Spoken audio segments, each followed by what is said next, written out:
તો ખેડૂતો માટે સૌથી માઠા સમાચાર 21 જિલ્લા પર માવઠાનું મોટું જોખમ તોડાઈ રહ્યું છે। 3 દિવસ સુધી ગુજરાત પર માવઠું ત્રાટકશે। આવતીકાલે 21 જિલ્લામાં માવઠાની આગાહી કરવામાં આવી છે।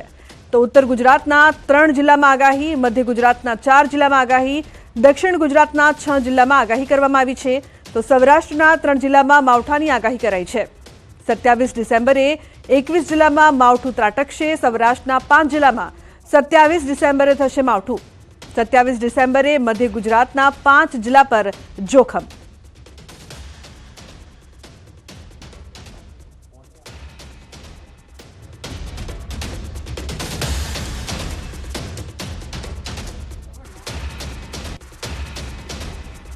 હવામાન વિભાગે માવઠાની આગાહી કરી છે। 26 થી 28 ડિસેમ્બરે ગુજરાતમાં માવઠાની આગાહી કરવામાં આવી છે। उत्तर और दक्षिण गुजरात में पड़शे वरसाद। सौराष्ट्र कच्छ में वरसाद की आगाही। कच्छ सौराष्ट्र में थंडरस्टॉर्म की आगाही। वरसाद साथे थंडरस्टॉर्म की आगाही करवामां आवी छे। गाजवीज और भारे पवन साथे वरसाद की वकी। तो 30 થી 40 किलोमीटर कलाकनी झड़पे पवन फूंकाशे।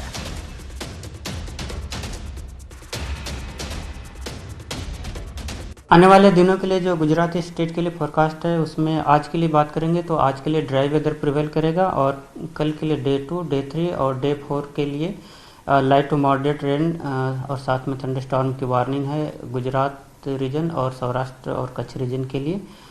और डे 2 की बात करेंगे कल के लिए, तो कल के लिए लाइट टू मॉडरेट रेन साथ में थंडरस्टॉर्म की वार्निंग है। और डे 3 के लिए गुजरात और सौराष्ट्र और कच्छ रीजन के लिए लाइट टू मॉडरेट रेन साथ में थंडरस्टॉर्म और उसके साथ ही हेल स्टॉर्म की भी वार्निंग है। तो राज्य में 3 दिवस बाद ठंडी में थशे वधारो। 3 दिवस बाद 2 થી 3 डिग्री तापमान गगड़शे। अमदावाद में 16 डिग्री तापमान रहवानी वकी छे। गांधीनगर में 14 डिग्री तापमाननो पारो रहेशे।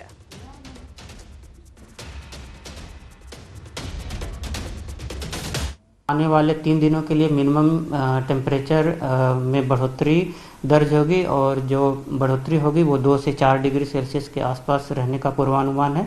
और 3 दिन के बाद फिर से मिनिमम टेम्परेचर में गिरावट दर्ज होगी और जो गिरावट होगी वो 2 से 3 डिग्री सेल्सियस के आसपास मिनिमम टेम्परेचर में गिरावट होने का पूर्वानुमान है।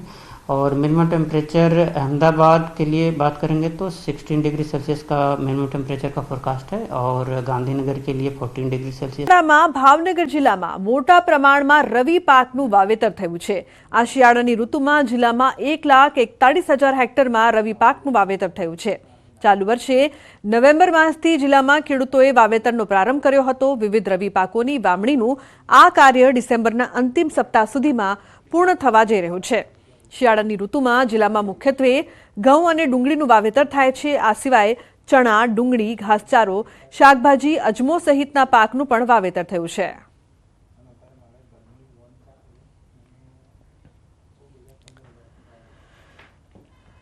એમાં મુખ્યત્વે જોઈએ તો ઘઉંનું 33,815 હેક્ટરમાં, ચણાનું 21,066 હેક્ટરમાં, ડુંગળીનું 40,818 હેક્ટરમાં, ઘાસચારાનું 34,992 હેક્ટરમાં, અજમાનું 2741 હેક્ટરમાં અને શાકભાજીનું 4,986 હેક્ટરમાં પાકનું વાવેતર થયેલ છે। આજની તારીખે રવિ પાકોની એકંદર પાક પરિસ્થિતિ સારી છે। હાલમાં ડુંગળીનું વાવેતર ઘણું બધું આપણા જિલ્લામાં જોવા મળે છે અને ખાસ કરીને તળાજા મહુવા વિસ્તારમાં ડુંગળીનો બેલ્ટ છે એ ખૂબ જ મોટો છે।